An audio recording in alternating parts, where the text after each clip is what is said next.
So this right here is a list of the first-person games for 3DS. Notice how it says first-person and not first-person shooter. That is simply because there are no first-person shooters for 3DS, or actually, there's only 4. And 2 of them are just remastered versions of DS games, like Moon Chronicles. That's just a remastered version of Moon. So it doesn't really count too much. The only actual new first-person shooter for 3DS that's not remastered is Metroid Prime Federation Force. And that's Metroid. So, but yeah, here you have games like Myst, and I have no idea what this even is. But since there are no shooters, they just put them into one category, first person. And the thing is, with the Xbox and the PS4, you have, when you search up first person, there's 2 categories. There's shooter and there's non-shooter. Since there aren't really any shooters, they're just all in one big list. Ghost Recon Shadow Wars, that's shooter, but it's not first person. It's a third person game. Next, I'm going to pop up another list here, which shows the first person shooter games for the 3DS, and then for the Nintendo DS. As you can see, there's only 4 games here. And the Nintendo DS list is like 3 times as much. Not counting Homebrew. Homebrew, well, the thing is, the average DS player, the average person who owns a 3DS is not going to really be doing anything with Homebrew, I doubt. Yeah, you can see here that Dementium Remastered, that's just this game, which originally came out on DS but remastered. So these are the only 2 new 3DS games, are 3DS first-person shooters. So these almost don't count, these 2. And I'm not sure why this is. I know the 3DS was more intended for children, but so is the regular, or for younger children, but so is the regular Nintendo DS, and yet we have things like Call of Duty and Dementium, which I guess we also do have here. We also have GoldenEye, Metroid. Well, Metroid we also have on there. But yeah, I just found that odd since they're both intended for children. Why not put Call of Duty on the 3DS? You would appeal to a whole new market and probably get a lot of new potential buyers in the system. And next, we're going to look at the PS Vita. The PS Vita is a little different. It actually has a few more shooters on it. For instance, Resistance, Black Ops, Killzone, Borderlands 2, and Duke Nukem. The rest are just regular first-person games, but these, the ones I just mentioned, are the shooters of the bunch.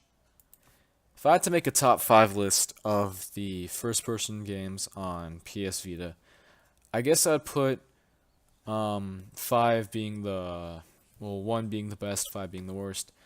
I guess I'd put Duke Nukem 3D on the 5th, Borderlands 2 on the 4th, this on the 3rd, Black Ops Declassified on 3rd, Resistance on the 2nd, and Killzone on the 1st.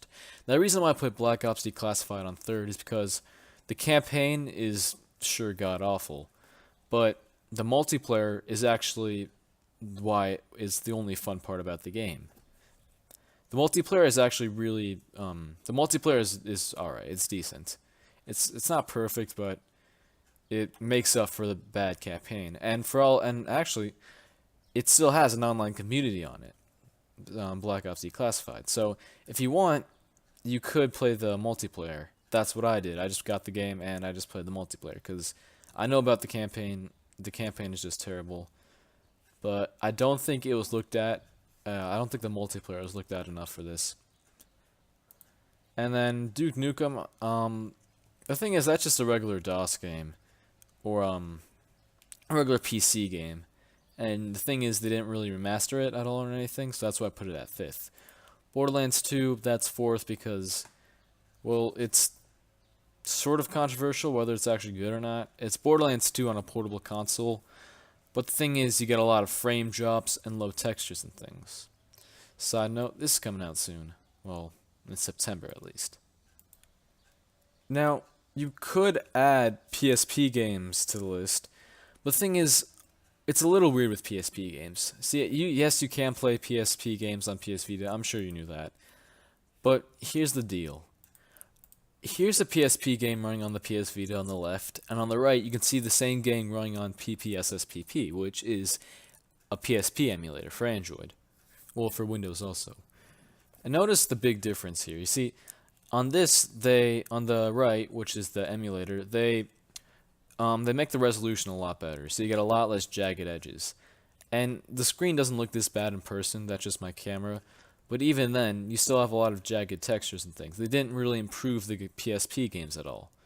So, in a sense, why pay for this?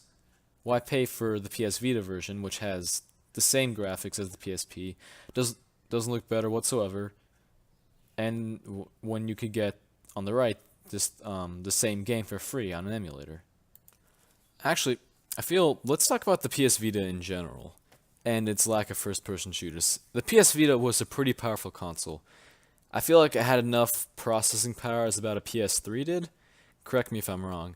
I feel that if they just ported a lot more first-person shooters over, and like a lot more games from the PS3 to the PS Vita, such as Call of Duty and whatnot, and other games too, it probably would have been a lot more successful. Because the games they ported on, sure, they're good, but it really would have been better if they could just port PS3 games in general. And sure, you have streaming capabilities or streaming options, but not everyone who buys the PS Vita has a PS3 or a PS4 in that sense. I don't, and therefore, if I want to play PS Vita, PS3 games, if I could have gotten them on the PS Vita, that would have been really nice, and it would have probably boosted up the sales of the console in general.